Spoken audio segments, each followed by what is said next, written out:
मेरे प्यारे देशवासियों, अगले कुछ दिनों में ही विश्वकर्मा जयंती भी आने वाली है। भगवान विश्वकर्मा को हमारे यहाँ विश्व की सृजन शक्ति का प्रतीक माना गया है। जो भी अपने कौशल्य से किसी वस्तु का निर्माण करता है, सृजन करता है, चाहे वो सिलाई, कढ़ाई हो, सॉफ्टवेयर हो या फिर सैटेलाइट, ये सब भगवान विश्वकर्मा का प्रकटीकरण है।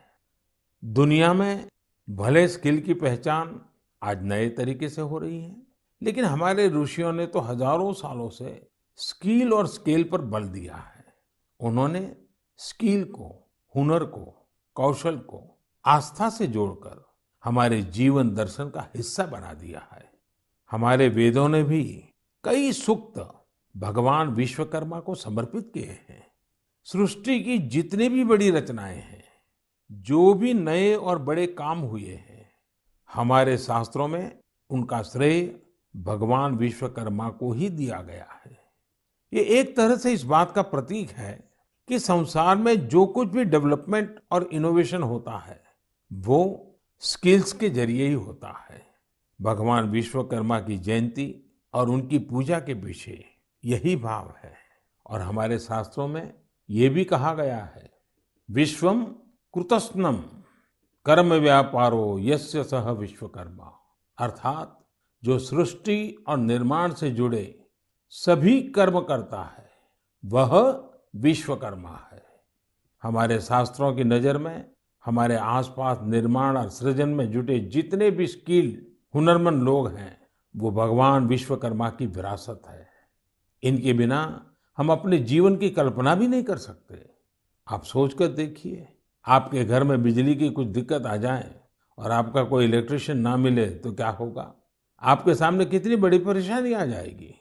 हमारा जीवन ऐसे ही अनेकों स्किल लोगों की वजह से चलता है।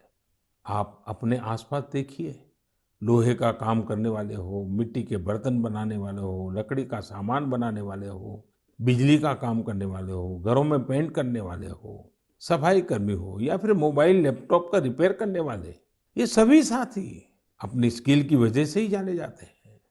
आधुनिक स्वरूप में ये भी विश्वकर्मा ही है। लेकिन साथियों, इसका एक और पहलू भी है और वो कभी-कभी चिंता भी कराता है। जिस देश में, जहाँ की संस्कृति में, परंपरा में, सोच में हुनर को, स्किल मैन पावर को भगवान विश्वकर्मा के साथ जोड़ दिया गया हो, वहाँ स्थितियां कैसे बदल गई। एक समय हमारे पारिवारिक जीवन, सामाजिक जीवन, राष्ट्र जीवन पर कौशल्य का बहुत बड़ा प्रभाव रहता था। लेकिन गुलामी के लंबे कालखंड में हुनर को इस तरह का सम्मान देने वाली भावना धीरे धीरे विस्मृत हो गई। सोच कुछ ऐसी बन गई कि हुनर आधारित कार्यों को छोटा समझा जाने लगा।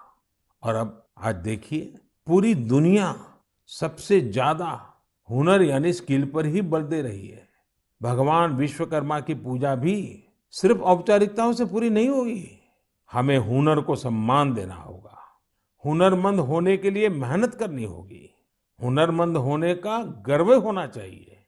जब हम कुछ न कुछ नया करें, कुछ इनोवेट करें, कुछ ऐसा सृजित करें जिससे समाज का हित हो, लोगों का जीवन आसान बने, तब हमारी विश्वकर्मा पूजा सार्थक होगी। आज दुनिया में स्किल्ड लोगों के लिए अवसरों की कमी नहीं है। प्रगति के कितने सारे रास्ते आज स्किल्स से तैयार हो रहे हैं। तो आइए, इस बार हम भगवान विश्वकर्मा की पूजा पर आस्था के साथ साथ उनके संदेश को भी अपनाने का संकल्प करें। हमारी पूजा का भाव यही होना चाहिए कि हम स्किल के महत्व को समझेंगे और स्किल लोगों को, चाहे वो कोई भी काम करता हो, उन्हें पूरा सम्मान भी देंगे।